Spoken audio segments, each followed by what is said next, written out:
The word jihad is mentioned in the Quran about 41 times.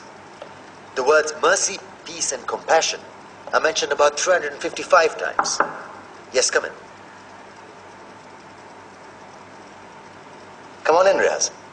Sit down, please. Contrary to popular belief in most Western cultures, Islam is a religion that preaches peace and tolerance. Yes, Patricia.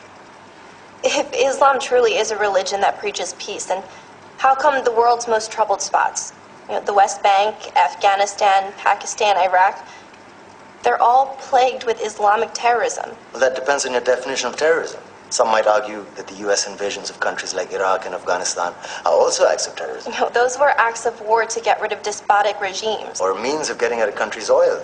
Conspiracy theories. Well, may I? Yes, please. Go ahead, Riaz. Mr. Khan is right. I mean, if we're talking about terrorists, the world's biggest terrorists are the white superpowers.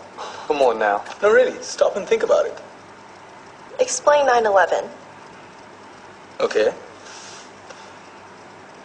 Do you know how many people died in the Twin Towers strike? Around 3,000. And do you have any idea how many people died in the bombing of Afghanistan? Take a wild guess. More than 15,000 people died. And that's just conservative figures. About 50,000 tons of explosives were dropped on innocent civilians. Men, women, children. Yeah, but that was because of the Taliban.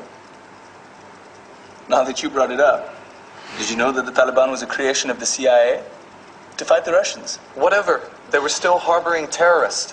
Yeah, right. Terrorists that were never found. Just like the weapons of mass destruction that were never found in Iraq. Do you want to get into the death toll in Iraq? 500,000 civilians and counting.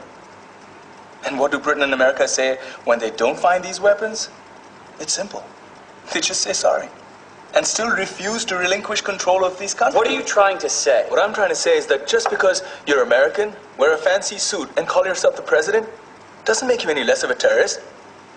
I'm saying that if you don't stop meddling in other people's countries, you will face a backlash. If Muslims like you feel that way, then why don't you get out of our country? We will. As soon as you promise to leave ours.